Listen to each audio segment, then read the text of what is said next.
Salut tout le monde et bienvenue à l'épisode 50 de Prise de vue. Ça fait, oui, on s'est rendu à 50 épisodes au cours de 2025. Puis je pense que ça va être le dernier épisode pour cette année. Il y a le film Anaconda qui sort justement dans 2 jours. Je pensais aller le voir, puis là, finalement, je pense pas que j'aurai le temps. Ça fait que ça garde comme si ça ici.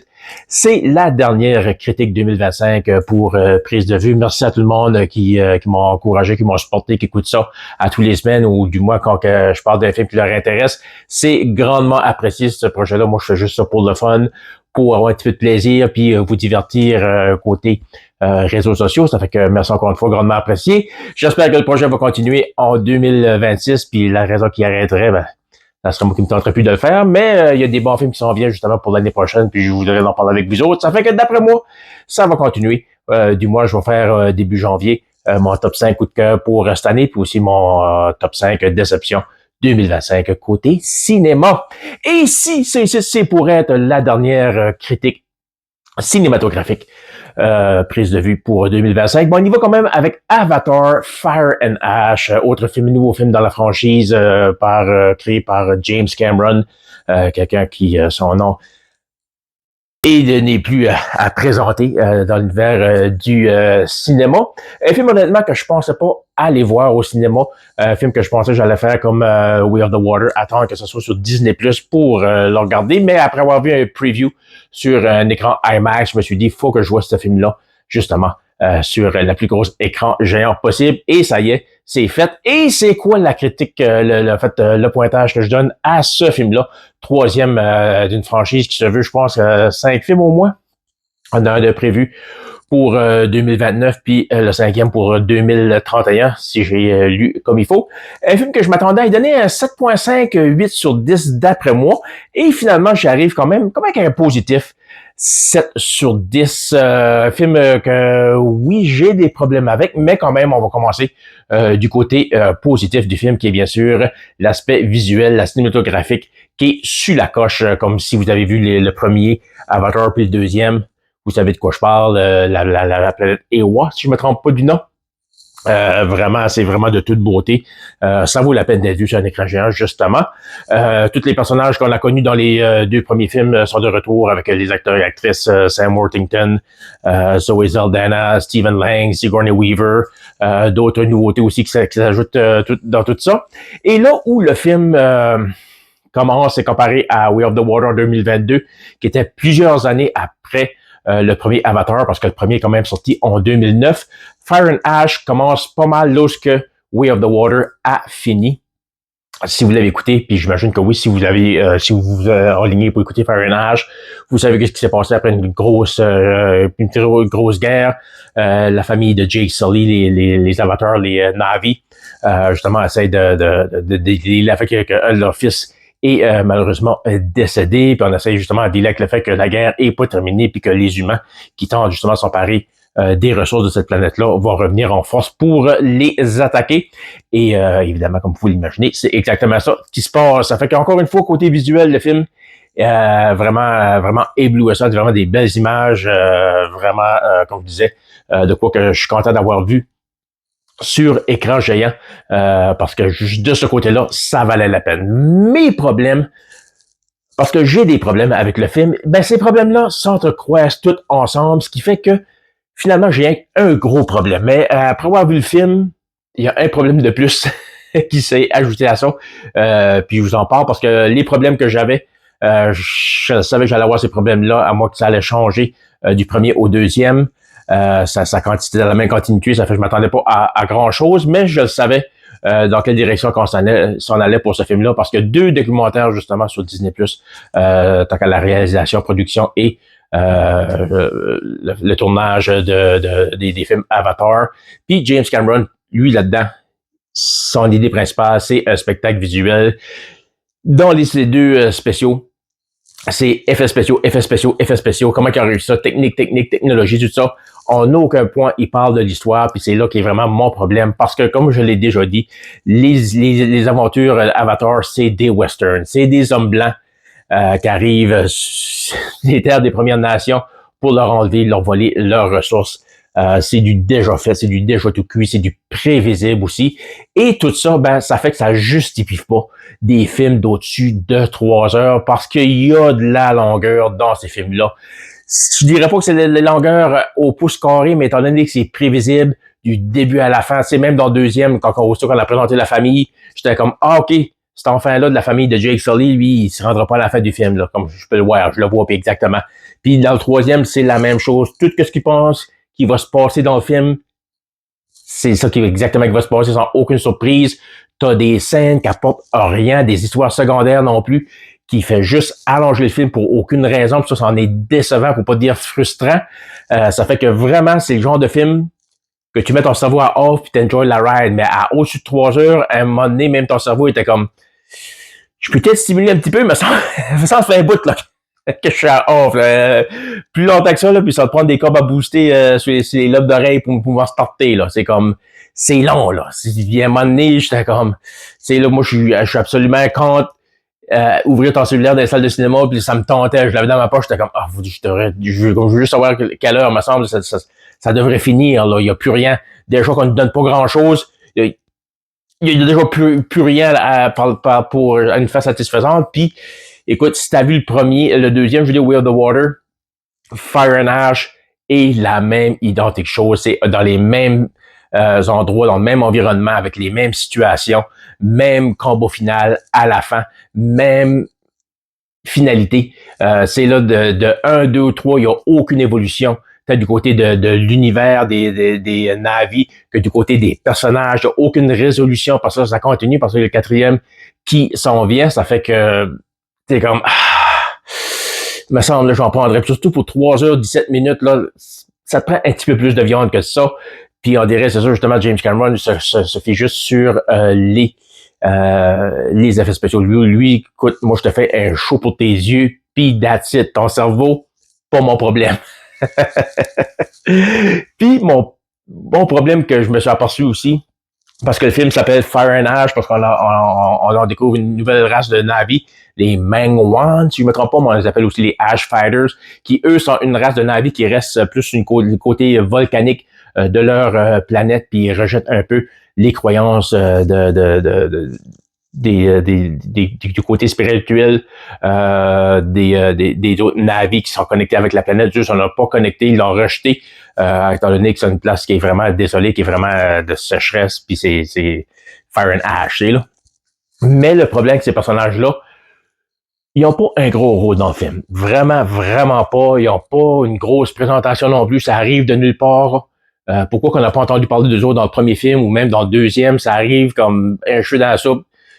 Puis, l'affaire est que t'enlèves les Ash Fighters, les Manquan, whatever, tu les enlèves de l'équation, l'histoire reste pareil, ça change rien. Ils ont absolument rien apporté au dénouement et au déroulement de l'histoire. Ça finit comme tu t'attends que ça va finir, puis eux autres là-dedans, complètement inutile. Ça fait que c'est ça mon gros problème avec les films Avatar. Oui, écoute, je suis un gars de fiction, je suis un gars de fantasy, les effets spéciaux, j'aime bien ça, mais en même temps, autant que c'est beau, comme je le disais, avec l'intelligence artificielle qui avance, qui évolue de semaine en semaine, c'est dans 1 an d'ici, je vais être capable de faire ces effets-là sur mon laptop ou mon cellulaire. Là. Ça fait qu'à quelque part, c'est impressionnant tout de suite, mais à quel point ça va bien vieillir, ça reste à voir.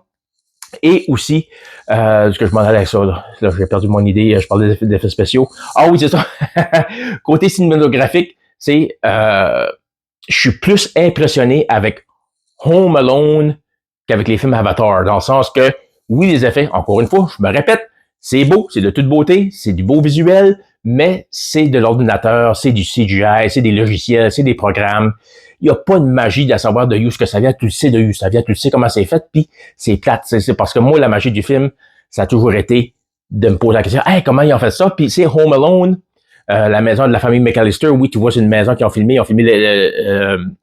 l'extérieur, mais si tu vas sur Netflix puis tu écoutes la série documentaire de Movies That Made Us, il y a un documentaire justement sur Home Alone qui parle que pour l'intérieur de la maison, étant donné que c'était trop petit pour l'équipe de caméramans, puis de son, puis tout ça, ben, ils ont été dans une école abandonnée, dans le gymnase, puis ils ont bâti le set de toute l'aspect intérieur de la maison. Ça fait que quand tu vois l'extérieur de la maison, c'est filmé d'une rue d'une maison qui existe côté de Illinois, mais à l'intérieur de la maison, c'est dans une école abandonnée. C'est assez fou pareil de penser qu'ils ont tout fait ça, puis tu n'en aperçois absolument pas. C'est vraiment la belle magie du cinéma qui va à plein fouet. Là, tu sais. Puis même si tu as écouté Home Alone, tu sais qu'à vers la fin, il va une deuxième maison là, qui est en train de flooder.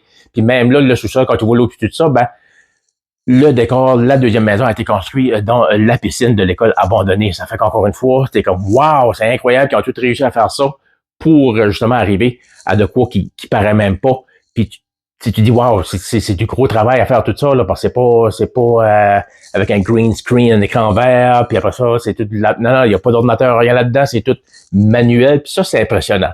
C'est là oui, Avatar c'est beau, mais c'est pas impressionnant parce que tu sais de où ce que ça vient. Et là, à savoir si le film a gardé l'intérêt des fans, c'est là que c'est dur à dire, hein, parce que le premier, pas le premier, mais le Avatar 2022, le Way of the Water, avait fait au-dessus de 314 millions à sa première fin de semaine, et là, celui-là a fait 88 millions à son premier week-end au box-office. 88 millions qui est quand même assez raisonnable, quand même excellent pour la plupart des films, mais c'est une franchise Disney, parce que oui, Avatar, ça a commencé avec 20th Century Fox, mais comme vous le savez, Disney a acheté le studio, puis à ce c'est 20th Century Studio qui appartient à Disney, ce qui fait que Avatar est une franchise Disney. Fait que 88 millions à son premier week-end. D'après moi, on est un petit peu en mode panique.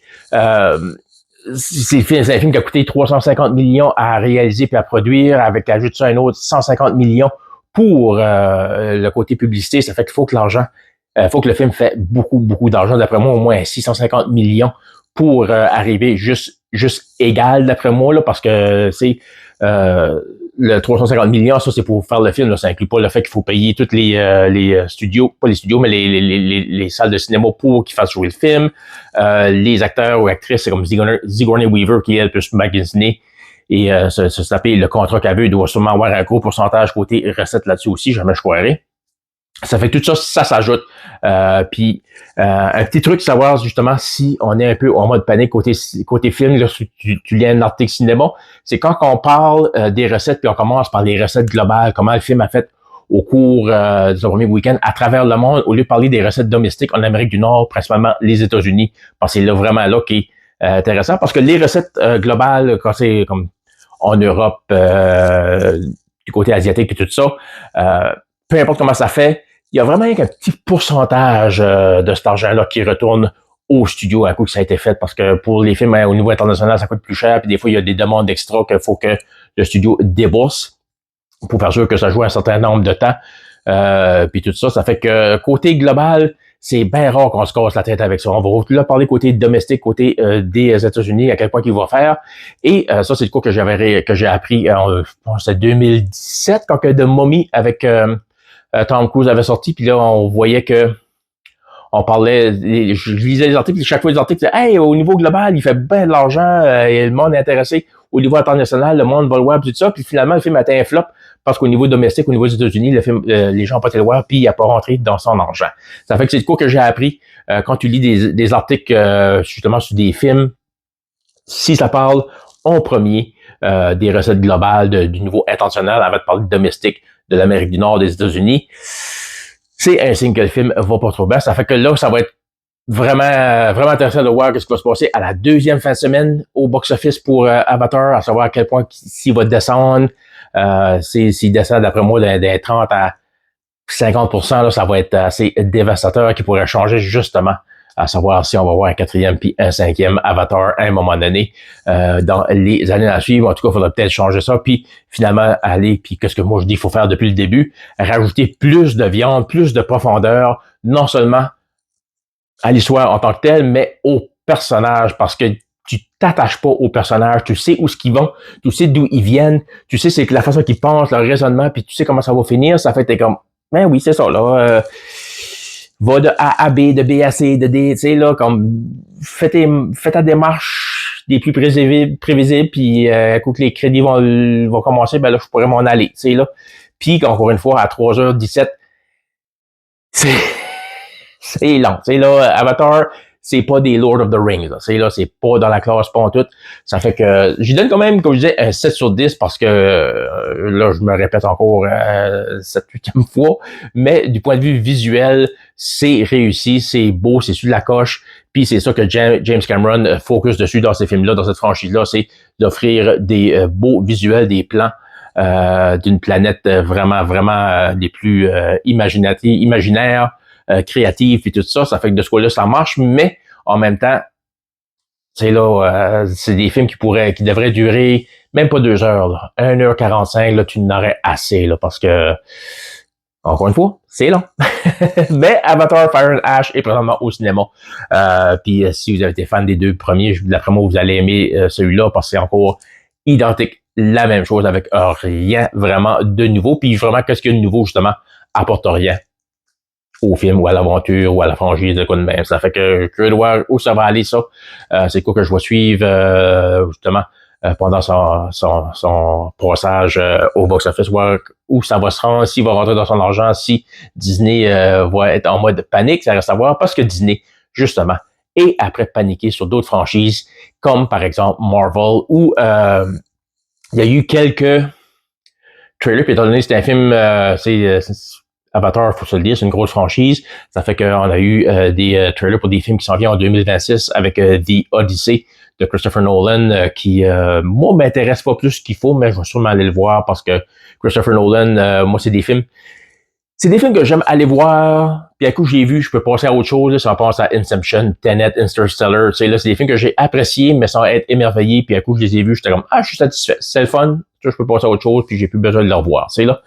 Parce qu'on a eu pour The Mandalorian, et on a eu un teaser pour Avengers Doomsday, où on nous donne un spoiler.